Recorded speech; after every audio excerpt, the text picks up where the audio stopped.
Hello, everyone. My name is Giotto. I am, among other things, a co-founder of Liquidity H20 and the president of business partnerships for Liquidity. I'm here to talk about not only my business, but about for-profit companies with bad reputations, as well as those with good reputations for their social awareness projects. Okay, let's play a little game here. Good reputation or bad? Yeah, there you go. I'm sure all of you have heard about the Gulf oil spill. I hope. Well, Tony Hayward was quoted as saying, "The Gulf of Mexico is a very big ocean. The volume of oil and dispersant we're putting into it is tiny in relation to the total water volume." All right. Now for a shocker you might not have heard of. Bayer sold a blood clotting medicine meant for hemophiliacs called Factor VIII concentrate to countries all around the world, including the U.S. in the mid-'80s. Bayer halted sales in the U.S. because they found that a large number of batches have been contaminated with AIDS. But they knowingly continue to sell and distribute Factor VIII to third world countries. Now we're going to switch gears a little bit and talk about the other side of the spectrum. There are a number of companies that are for-profit but still have built their business models around doing good. I found this quote by Margaret Mead that states, "Never doubt that a small group of thoughtful, committed citizens can change the world. Indeed, it's the only thing that ever has." It rings true. Blake Mycoskie, he was a contestant on the Amazing Race TV show. During his travels in Argentina on the show, he noticed that many children had no shoes, or if they did, they were in poor shape or made of trash. When he came back, he made a vow to donate a pair of shoes for a child in need for every pair that he sells across the globe. Since 2006, Tom's Shoes has donated over 600,000 pairs of shoes. Since 1982, Newman's Own has donated over $300 million to charities all around the world. More recently, since Paul Newman's death in 2008, Newman's Own, who makes everything from pasta sauce to lemonade, vowed to donate all of their profits to charity. Ben & Jerry's was created in 1979, and in 1985, they created Ben & Jerry's Foundation, which was created as a means to disperse grants to charities all around the world.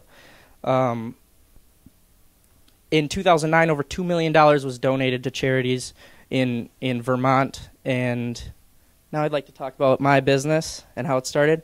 I'm a leader of a campus organization called CEO at the University of Wisconsin-Whitewater. CEO stands for Collegiate Entrepreneurs Organization. We posed a challenge to our members to brainstorm business ideas that helped others and prompted entrepreneurship and could scale to create a sustainable business for our organization. It turned out to be a little bit more than that, though.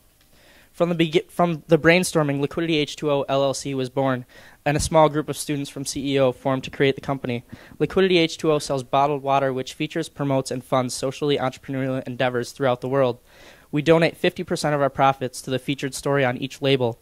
Each project is described on the label so consumers know exactly which project they are supporting. Our first featured story is Socialite, as you can see up here, a self-assembled solar lighting system developed by the Cooper Union Engineering School in New York. The components are shipped to third world countries including Ghana and Rwanda, which don't have sufficient supply of electricity and have been known to use kerosene lamps, which cause disease and have been known to burn down entire villages. Volunteers go to these countries to teach people how to use and build these lanterns from everyday things that they can find in their environment, like tin cans, things like that. The lantern itself is powered by a rechargeable battery that has approximately a 5-day charge. There are over 1.6 billion people in the world without access to a reliable source of electricity. So people in these third world countries use kerosene lamps to do simple tasks at night, like get some water.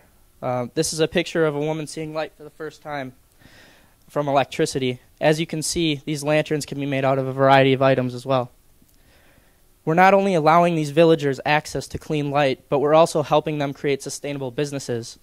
The solar panels are put on the roof of a house, so when the battery dies in the lantern, they can charge to have it recharged.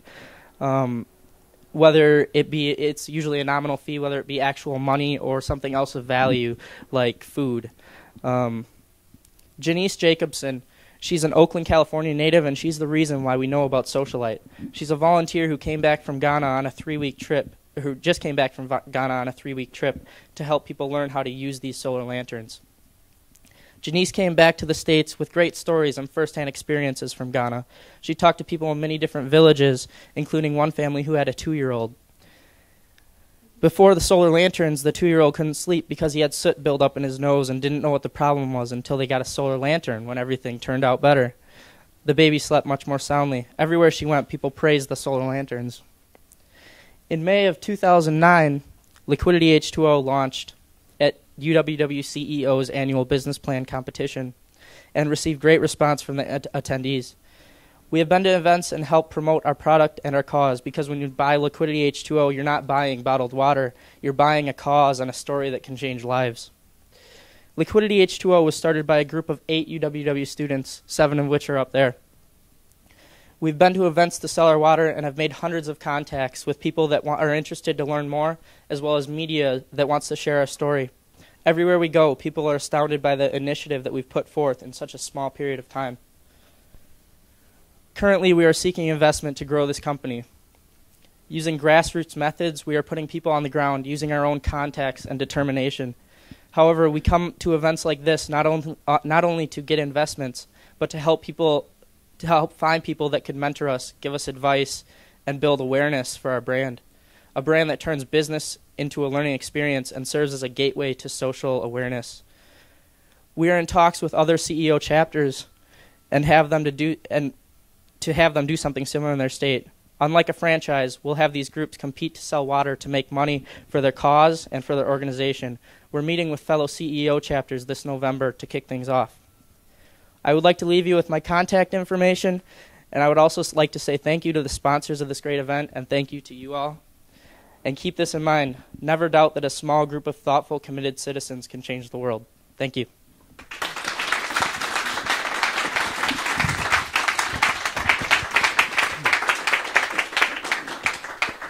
Thank you, Giotto.